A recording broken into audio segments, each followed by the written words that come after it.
إن الله وملائكته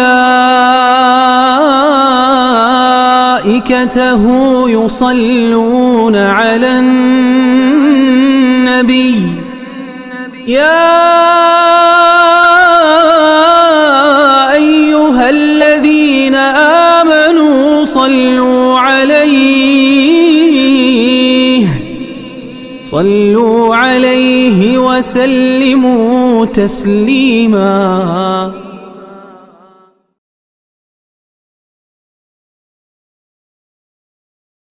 اللهم صل وسلم وبارك عليك يا حبيبي يا شفيع يا رسول الله. اللهم صل على سيدنا محمد وعلى آل سيدنا محمد كما صليت على سيدنا إبراهيم وعلى آل سيدنا إبراهيم، وبارك على سيدنا محمد وعلى آل سيدنا محمد كما باركت على سيدنا إبراهيم وعلى آل سيدنا إبراهيم في العالمين إنك حميد مجيد.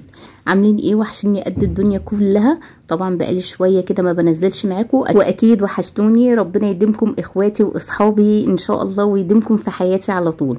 وعايزه اشكر بالاخص غاده العدل، عايزه اقول لكم هي اللي خلتني اقوم اسجل الفيديو ده، لان الفيديو ده متصور عندي كده بقاله حبه حلوين من اخر فيديو كنا مصورين فيه مع بعض لو تفتكروا اللي شافوا، فموجود عندي بقالي شويه، بس انا كنت متكاسله في الحر اللي احنا فيه ده، الدنيا حر، كنت بشتغل من غير تصوير بصراحه. فطبعا هي اول ما سالت عليا وقالت لي انت فين مش باينه، فقلت هقوم اسجل الفيديو وانزله كده تشجيعا من كومنت صغير. بصي جالي قد ايه، بس عايزه اقول لكم بيشجعني قوي قوي قوي قوي ان انتوا تسالوا عليا وان انتوا تكتبوا في الكومنتات، دي حاجات بتديني طاقه ايجابيه. فطبعا كده عايزاكي بقى تديني طاقه ايجابيه في الفيديو ده باللايكات. وطبعا لو انت يا امرايا لسه اول مره تشوفي قناتي، نوريني بالاشتراك وفعلي زر الجرس على الكل عشان يوصلك كل جديد انزله، ودعموني باللايك الجميل بتاعكم. طبعا الفيديو ده اللي اتفرج على الفيديو اللي فات ده بقت تكمله ليه لتاني يوم واليوم اللي بعديه. انا بحب كده انزل لكم بالفيديوهات تكون فيها طاقه ايجابيه، وكان شغل الفتره اللي فاتت في البيت الشغل العادي اللي احنا بنعمله، فاللي هو كنت بلم الحاجه من على الوش، يا دوبك اللقمه اللي بنعملها، الطبقين اللي بنصبنهم، فما كنتش بعمل بصراحه روتينات عميقه الفتره اللي فاتت خالص، فعشان كده ما صورتش، كان كله الشغل اليومي، فما كنتش عايزه ادوشكم بفيديوهات على الفاضي وخلاص. عايزه لما انزل بفيديو يكون كله طاقه ايجابيه، ويكون تاخدي منه طاقه ايجابيه وتتحفزي وتتشجعي وتقومي تعملي اللي وراكي. وطبعا انت الدنيا هتكون معاكي اسهل واحسن لان انت بتعملي ببيتك براحتك، غير التصوير لازم تكوني لابسه وتكوني مظبطه حالك عشان تعرفي تصوري وتعرفي تظبطي دنيتك والصوره تطلع معاكي تمام، ما يبقاش فيها اي مشكله ليكي. اللي شاف معايا بقى الفيديو اللي فات، عايزه اقول لكم ان انا كنت غاسله المشايتين اللي قدام الطرقه، دول كان اخر حاجه كنت عاملاهم معاكم. غاسله المشايه اللي قدام باب الشقه، وغاسله المشايه اللي في الطرقه بتاعه الاوض والحمام. فطبعا دول زي ما قلت لكم كده اكتر مشايتين بيتبهدلوا معايا. فهو المهم لما غسلتهم نقعت معايا الحفظه دي وسبتها اتنقعت معايا كده ايه 3-4 ساعات حلوين كده، وبعد كده دخلت غسلتها. طبعا انتوا شفتوا ميتها في الاول عامل ازاي. غسلتها وشطفتها بقى ايه يجي 7-8 مرات، مش المرتين اللي قدامكم كده وخلاص، لا غسلتها وشطفتها كام مره لحد ما حسيت ان ميتها خلاص نضيفه. وبرده في الاخر وقفت عليها بالخرطوم كده شويه ان انا انزل ميه بحيث الاتربه الناعمه والحاجات الناعمه اللي فيها تنزل. الفتره دي انا التراب مبهدلني عشان خاطر هم عندي على الطريق بره بيسفلتوه بيعملوا رصيف جديد والكلام من ده، وانا على الطريق على طول، يعني انا العماير اللي بتبص على الاسفلت على طول. فطبعا يعني الدنيا عندي ما شاء الله ما شاء الله، فده كمان يعني مش فاتح نفسي ان انا اعمل تنظيفات عميقه، عارفه اللي هعمله هيتبهدل تاني، فبنلمع كده من على الوش الفتره دي لحد ما يخلصوا الطريق معانا. المهم المشايتين اللي انا كنت غسلاهم دول سبتهم يتصفوا معايا على الحوض، ونقعت معايا الحفظه وبدات اغسلها وشطفتها لحد ما بقت معايا تمام. بس بقى بصفيها معايا في السبت الغسيل زي ما انتم شايفين كده. فطبعا المشايات نشرتها على طول لان هي تصفيتها ما بتاخدش وقت زي الحفظه دي تقيله فبتتصفى وقت طويل، فصفيتها من بالليل للصبح. وبرده لما رحت الصبح صحيت ما رحت الشغل ما نشرتهاش. لما رجعت من الشغل على الساعه 1 الظهر كده كنت واخده اذن، بدات بقى ان انا اطلعها وانشرها وشلتها تاني يوم. بصوا كانت زي الفل ما شاء الله حلوه قوي. تاني يوم بقى كان معايا شويه غسيل غسلتهم وشلتهم، بدات ان انا اطبقهم. طبعا الغسيل لو سبته زي ما قلت لكم ان احنا لو سيبنا الغسيل ما طبقناهوش كأننا ما غسلناش حاجة، وهنلاقي الدنيا اتبهدلت معانا، وهنلاقي كل قطعة كده في مكان. فاول باول لما تطبقيه الدنيا بتكون سهلة معاكي. والغسيل عشان على المنشر بره رحت لميته وحطيته بقى فطبقه على الركنة، انما لو الغسيل على المنشر الداخلي اللي بنشر عليه بطبقه هو على المنشر الداخلي. القطعة اللي بشيلها من عليه بطبقها اول باول وبحطها في الدولاب اول باول.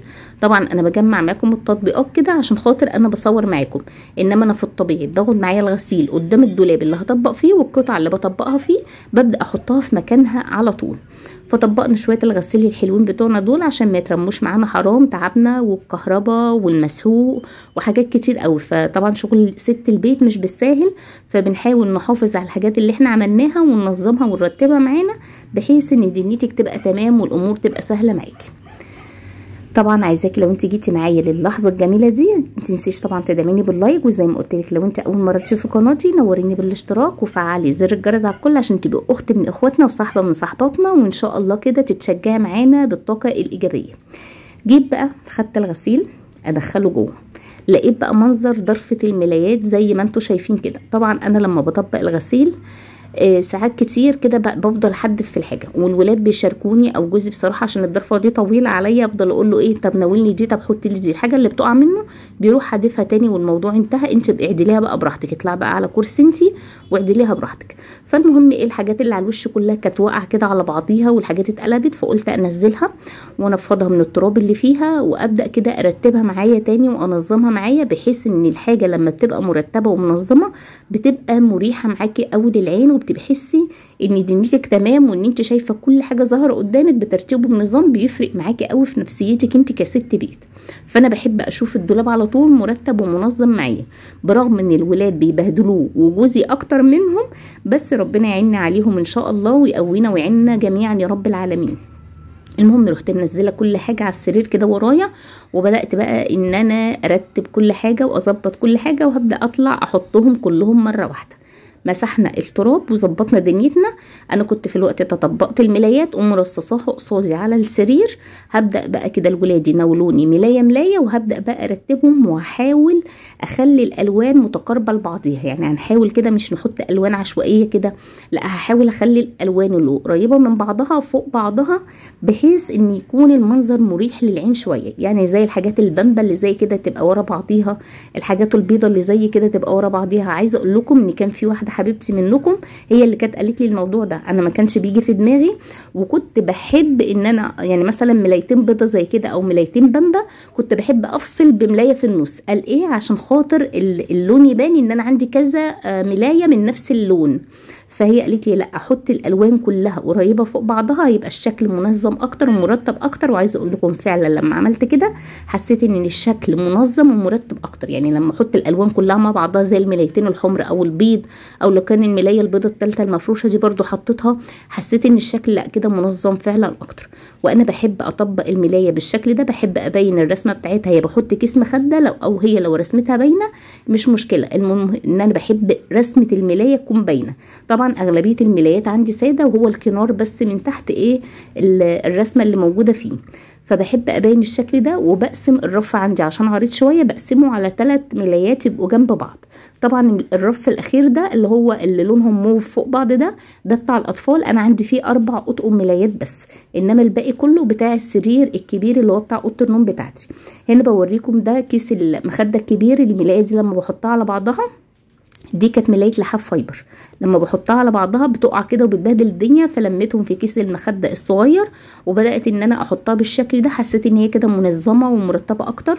والحاجات اللي انا حدفتها ورا دي اكياس مخدات صغيره، واكياس انا ملايتها خلاص يعني ما مش بقيت موجوده عندي، وكياس الكوفرتيات مش بستعملها الا قله قليله. فما كنت بحطهم فيه كده كنت بحس ان هم مكركبين الدنيا معايا، فبدات ان انا اعبيهم كده ويبقوا 3 حاجات او 4 حاجات موجودين ورا معانا، وبكده اكون نظمت ورتبت معايا ظرفه الملايات، وبقت كل ملايه واضحه فيها قدامي، وبقت الدنيا سهله وبسيطه ومريحه للعين ومريحه لنفسيتي انا كست بيت. طبعا بقولك اوعي تنسيني باللايك الجميل بتاعك، كل شويه وبفكركم باللايك عشان انتوا بتنسوني باللايكات خالص، واللايك هيفرق معايا انا يعني كصاحبه قناه، وطبعا مش هيفرق معاكي خالص وانت بتشاهدي معايا على القناه، مش هيفرق معاكي بس هيساعدني انا. فطبعا ساعديني باللايك الجميل بتاعك. كنت عايزه امسح السلم في الوقت ده، فوجدت محمد قال لي لا يا ماما بص احنا نكنس ونلم التراب، لان الناس تحت عماله شغاله في التراب وحاجات كتير، هنكنس هنمسح هنبهدل الدنيا، فلم التراب دلوقتي اللي بيخش علينا من باب الشقه ومضايقك لميه، و3 4 ايام لما يخلصوا نطلع نكنسه كنسه كمان ونمسحه. بس المهم ان انت لميتي التراب اللي مضايقك ومبهدل معاكي داخل باب الشقه، لان طبعا الولاد داخلين خارجين من الباب، وعزكم الله بقى بيبقوا بالشوز او بالشبشب او بالحاجه اللي لابسينها، فبيدخلوا لي تراب جوه في داخل باب الشقه، وطبعا الدنيا بتبقى عندي صعبه جدا. فالمهم رحت ايه بصراحه سمعت كلامه ورحت لما التراب ودخلنا وخلاص وقفلنا الدنيا، وقلنا ان شاء الله لما الطريق يخلص معانا ربنا ييسرها بس وينجزوه كده ويخلصوه. عايزه اقول لكم بقالهم كتير قوي شغالين في الطريق، فربنا ييسرها ان شاء الله هنطلع بقى ونمسح قدام باب شقتنا كده. بس انا مش عارفه بصراحه امسح اجيب السلالم من تحت لفوق من فوق لتحت زي ما عملت قبل كده، ولا امسح قدام باب شقتي. انا عايزه اجيب قدام باب شقتي بس عشان محدش بيشاركني في الموضوع ده، وانا مش عايزه امسح لحد وهو قاعد في مكانه مطنش. يعني اكيد انتوا فاهميني انا قصدي ايه. انا عايزه انضف قدام باب شقتي انا وبس، لو حد شارك وطلع ينضف مفيش مشكله نكمل مع بعض، انما انا اخد السلم من اوله لاخره وهم قاعدين في البيوت لا، دي نقطه بتضايقني انا. فالمهم بقى تعالى اقول لكم بقى المشايه اللي شفتوها معايا في اول الروتين دي كانت من بواقي الشرابات اللي عندي. انا عندي شنطه شرابات كبيره زي ما انتم شايفين، ندور على شراب عشان نلبسه ما نلاقيش، يقعدوا يتخانقوا مع بعض على الشرابات. فالمهم ايه قلت لهم طب ناولوني شنطه الشرابات دي كده، اما اقعد ابص اللي فيها ايه، لقيت فيها حاجات ايه الاستيك بتاعها باظ، حاجات مخرمه، حاجات ايه مش مظبوطه، حاجات اتقطعت. فقلت لهم طب دي مش هتتلبس احنا مخليينها ليه، طب هاتوها كده انا هعد يعني اعمل بيها اعاده تدوير كده وهظبط الدنيا فيها ونشوف شكلها يبقى يعمل ايه. انا اول مره اعملها، انا من الناس اللي بتحب شغل الهاند ميد، فالحاجات دي يعني بصراحه مش بتعب من عمايلها. فالمهم ان انا ايه خدت الشرابات، وطبعا كانوا هم لفين لي كورتين شراب مش كوره واحده، بس انا لقيت واحده منهم التانيه مش لاقياها، مش عارفه هم خبوها مني فين. عايزه اقول لكم ان الشرابات اللي حاطينها في كوره الشراب والله فيهم شرابات جديده ما فيها خرم ولا اي حاجه، هم بوظوها بس بالكوره اللي هم عاملينها دي.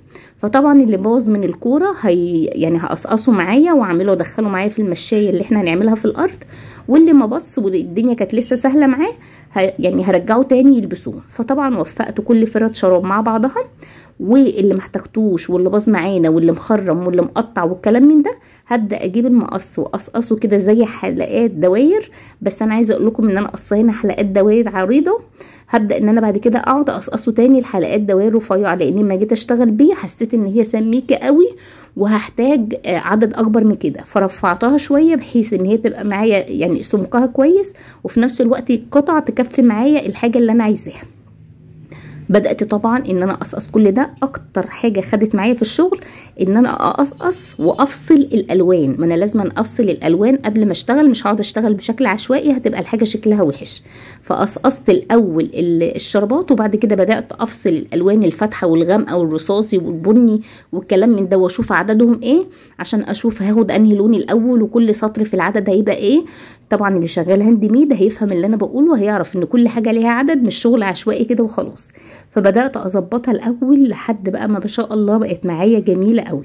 طبعا بصوا هنا الشراب ده والله بصوا العيال يعتبروا ما لبسوهوش اصلا جديد، ما اتلبس لبستين، فده رجعته تاني مكانه هيتلبس من ضمن الشرابات اللي هنلبسها معانا.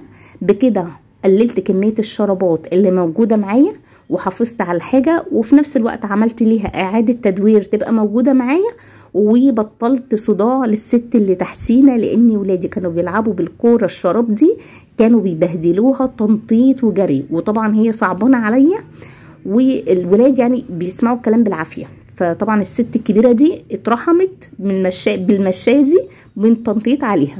فربنا يهديهم ويهدي اولادكم جميعا يا رب العالمين، ويسعدنا فيهم يا رب، ويرزق كل مشتاق بالذريه الصالحه. قعدت طبعا اقصقص واظبط حلقات زي ما انتم شايفين، هي الفكره كلها عباره عن حلقات كده، وفي الاخر طلعت معايا المشايه الجميله دي. طبعا انا مبسوطه بيها، واي حاجه بعملها من شغل الهاند ميد بتبسطني وببقى فرحانه بيها. انتوا قولوا لي ايه رايكم فيها، حلوه ولا لا، واعاده التدوير بتاعتها جميله ولا لا، وتستاهل التعب اللي تعبتوا فيها. انا عايزه اقول لكم هي ما خدتش معايا 10 دقايق شغل، بس عشان احضر للقص وللحلقات اللي هتتعمل دي خدت معايا لا كام ساعه. كده اكون خلصت يومي وخلصت روتيني. اشوفك في يوم جديد، مع السلامة يا قمر.